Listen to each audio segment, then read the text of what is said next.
አቶ ተመስገን ጥሩነህ አማራ ክልል ሰላም ነው፣ ፋኖ ገጠር ውስጥ የለም ሲሉ ተናግረዋል። ዝርዝሩን እንመለከተዋለን። በተቃራኒው በአማራ ክልል የሚንቀሳቀሰው ፋኖ በዘንድሮ ምርጫ ላይ አደጋ ደቅኗል። የአማራ ፋኖ ብሔራዊ ንቅናቄ አፋብን በምርጫ አስፈጻሚዎች ላይ ጥቃት መሰንዘሩን ይፋ አድርጓል። ይህንንም የምናስደምጣቸው ይሆናል። ልማት ባንክ 3 ስትራቴጂካዊ ሹመት ማድረጉ ተሰምቷል። ሌላኛው ርዕሰ ጉዳያችን ነው። ከዚህ ውጪ የሱዳን ወታደሮች ወደ ኢትዮጵያ ድንበር በመግባት እጅ እየሰጡ ነው ተብሏል።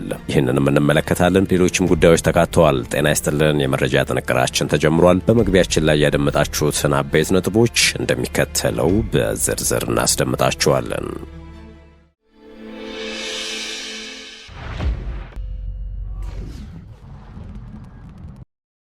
ወደ ቀዳሚ ጉዳያችን አመራን።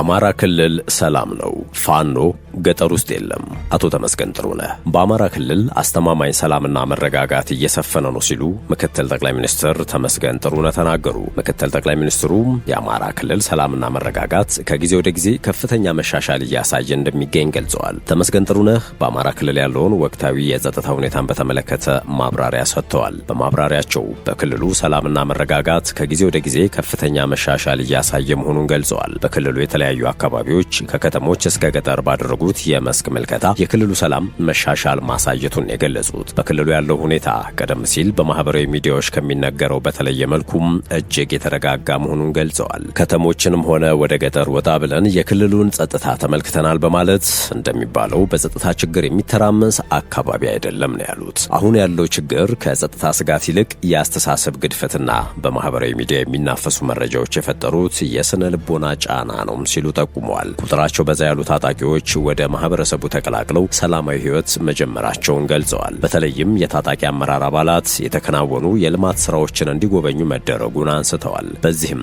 ታጣቂዎቹ የልማት ስራዎችን የመደገፍ ተነሳሽነት እንደፈጠረላቸው ነው የተናገሩት። በአሁኑ ወቅት በክልሉም እጅግ የሚያስደንቁ የልማት ስራዎች እየተከናወኑ መሆኑን አብራርተው የክልሉ መንግስትና የጸጥታ ኃይሉ ከመቼውም ጊዜ በላይ እየተጠናከሩ መምጣታቸውን አክለዋል።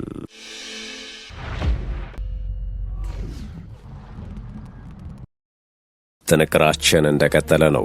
ወደ ሌላኛው ጉዳያችን ስናመራ የሱዳን ወታደሮች ወደ ኢትዮጵያ ድንበር በመግባት እጅ ሰጥተዋል። በብሉ ናይል ግዛት በምትገኘው ስትራቴጂካዋ የኩርሙክ ከተማ በሱዳን መደበኛ ጦርና በፈጣን ድራሽ ኃይሎች መካከል ከጥቂት ቀናት በፊት ከባድ ውጊያ መቀስቀሱ ይታወሳል። ውጊያው በፈጥኖ ደራሽ ኃይሎችና በሱዳን ህዝባዊ ነጻነት ንቅናቄ ሰሜን ወይም በእንግሊዝኛው ምህጻረ ቃል SPLMN ጥምረት ድል አድራጊነት ተጠናቋል። ጥምር ኃይሉ ድንበር ከተማዋን ሙሉ በሙሉ ተቆጣጥሯታል። ይህንን ተከትሎ በርካታ የሱዳን መከላከያ ሰራዊት አባላት የደንብ ልብሳቸውን እንደለበሱ ወደ ኢትዮጵያ ድንበር ተሻግረዋል። እነዚህ ወታደሮች ለኢትዮጵያ የጸጥታ ኃይሎች እጅ የሰጡ መሆናቸውን የአካባቢው ነዋሪዎችና የመንግስት ባለስልጣናት ገልጸዋል። የፈጥኖ ደራሽ ኃይሎች ከሱዳን ህዝባዊ ነጻነት ንቅናቄ ሰሜን ጋር በመተባበር በከፈቱት ጥቃት የሱዳን መደበኛ ጦር ተሸንፏል ነው የተባለው። የኃይል ሚዛኑ መለወጡን ተከትሎ ነው የሱዳን ወታደሮች ወደ ኢትዮጵያ ድንበር መሸሽ የጀመሩት። በቤንሻንጉል ጉሙዝ ክልል አሶሳ ዞን ኩርሙክ ወረዳ የሚገኙ ነዋሪዎች የሱዳን ወታደሮች የጦር መሳሪያቸውን ይዘውና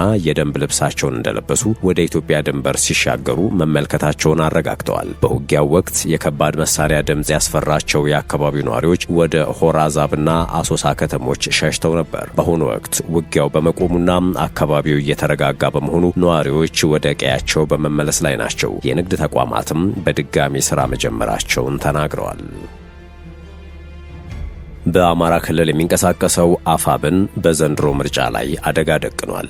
ፋኖ በምርጫ አስፈጻሚዎች ላይ ጥቃት መሰንዘሩንም ይፋ አድርጓል። በአማራ ክልል በትጥቅ ትግል ላይ የሚገኘው የአማራ ፋኖ ብሔራዊ ንቅናቄ መጋቢት 16 ቀን 2018 ዓመተ ምህረት ባወጣው መግለጫ በደብረ ማርቆስና በጃዊ ከተሞች በምርጫ ዝግጅት ተግባር ላይ በነበሩ አካላት ላይ ጥቃት መፈጸሙን አስታውቋል። በጥቃቱ የ4 የፖሊስ አባላት ሕይወት ማለፉም የተገለጸው ቡድኑ ይህንን ጥቃት የፈጸመው ከዚህ ቀደም መጋቢት 6 ቀን 2018 ዓመተ ምህረት ባወጣው መግለጫ በመጪው ግንቦት ወር በሚካሄደው ሀገራዊ ምርጫ ሂደት በሚሳተፉ አካላት ላይ እርምጃ እንደሚወስድ የሰጠውን ማስጠንቀቂያ ተከትሎ መሆኑን አመልክቷል። ይህ በእንዲህ እንዳለ በክልሉ ያለውን የጸጥታ ሁኔታ ተከትሎ በተለይም በገጠራማ አካባቢዎች የሚገኙ ነዋሪዎች የመራጭነት ካርዳቸውን እዚያው በምርጫ ጣቢያዎች እንዲያስቀምጡ እየተደረገ መሆኑ ተሰምቷል። ይህም የሆነው ነዋሪዎቹ የመራጭነት ካርድ ይዘው ቢገኙ ከታጠቁ ኃይሎች ሊሰነዘርባቸው ከሚችል ጥቃት ለመከላከልና ለደህንነታቸው ሲባል እንደሆነ ተገልጿል። በሌላ በኩል ትብብር ለኢትዮጵያ አንድነት የተሰኘው የፖለቲካ ፓርቲ ከአንድ ቀን በፊት ባወጣው መግለጫ በአማራም፣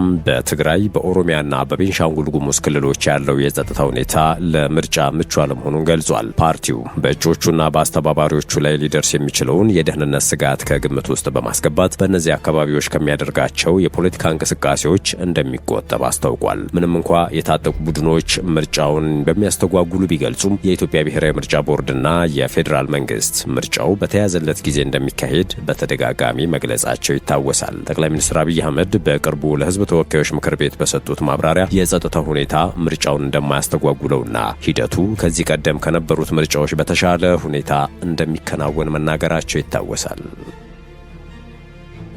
ጥንቅራችን እንደቀጠለ ነው። የተከበራችሁ የሸገር ታይምስ ቤተሰቦች ወደ ሌላኛው መረጃችን እንለፍ። ልማት ባንክ 3 ስትራቴጂካዊ ሹመት ማድረጉ ተሰምቷል። የኢትዮጵያ ልማት ባንክ ከፍተኛ የሥራ አመራር እርከኑን በአዲስ መልክ ለማዋቀር ያለመ የ3 ከፍተኛ የሥራ ኃላፊዎችን ሹመት ትላንት ይፋ አድርጓል። ባንኩ ከፍተኛ የስትራቴጂካዊ አመራር ለውጥ ሲል በጠራው በዚህ እርምጃ የፋይናንስ አቅርቦት፣ የስጋትና የውስጥ ቁጥጥር ዘርፎችን የሚመሩ ባለሙያዎች ተመድበዋል። አይዳ እርቂሁን የፋይናንስና የውጭ ፈንድ ዘርፍ ምክትል ፕሬዝዳንት ሆነው ተሹመዋል። አዲሷ ተሿሚ ባንኩ ከውጭ ምንጮች የሚሰበስበውን ሀብትና የፋይናንስ ስራዎችን የማስተሳሰር ኃላፊነት የሚጠበቅባቸው ሲሆን በቶኒ ብሌር ኢንስቲትዩት በከፍተኛ ባለሙያነት፣ በዓለም አቀፍ የፋይናንስ ኮርፖሬሽን አይኤፍሲ በአማካሪነት እንዲሁም በኤሲኢ ኢንቨስትመንት ኤንድ ኢምፓክት አድቫይዘርስ በዋና አጋርነት ያካበቱት የ10 ዓመት የፖሊሲ አፈጻጸምና የመዋለ ንዋይ አማካሪነት ልምድ ለተቋሙ ጉልህ አቁም እንደሚሆን ይታመናል ተብሏል። ተዘራ አማረ ደግሞ የስጋት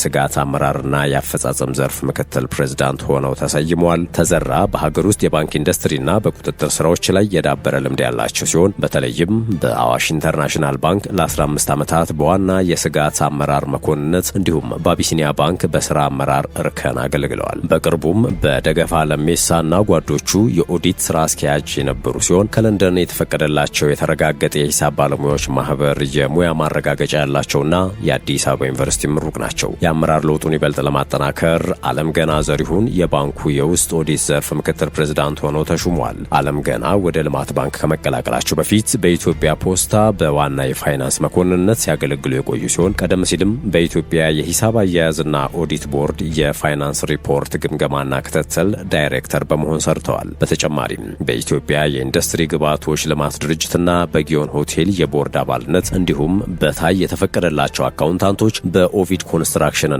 በውሃ ስራዎች ኮንስትራክሽን ድርጅት በከፍተኛ ኦዲትና ፋይናንስ ኃላፊነት ማገልገላቸው ታውቋል። በዶክተር ኢሳያስ ካሳ የሚመራው የኢትዮጵያ ልማት ባንክ እነዚህን 3 ባለሙያዎች መሾሙ ተቋሙ በመዋለ ንዋይ አማካሪ፣ የዓለም አቀፍ ልማት አማካሪነት፣ የንግድ ባንክ አሰራር፣ ኦዲትና የድርጅታዊ አስተዳደር ልምዶችን በአንድ ላይ ለማጣመር ያለውን ቁርጠኝነት ያሳያል ሲል ፎርቹን ዘግቧል።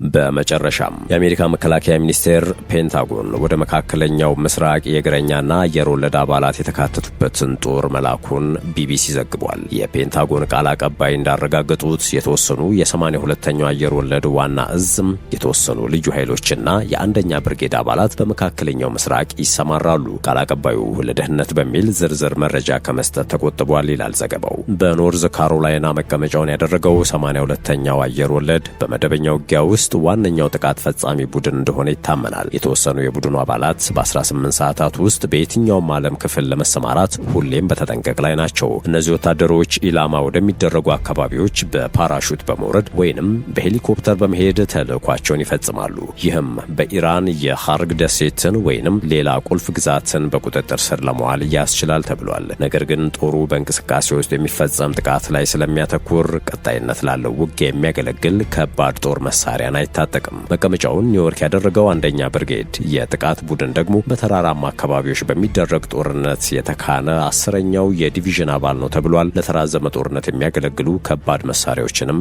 እንደሚታጠቅ ነው ዘገባው የጠቀሰው። ውድ የሸገር ታይምስ ቤተሰቦች ለሰዓቱ ያዝነው ጥንቅራችን ይህን ይመስል ነበር። ስለተከታተላችሁን ከልብ አመሰገንን። በያላችሁበት ሰናይ ጊዜን ተመኘን።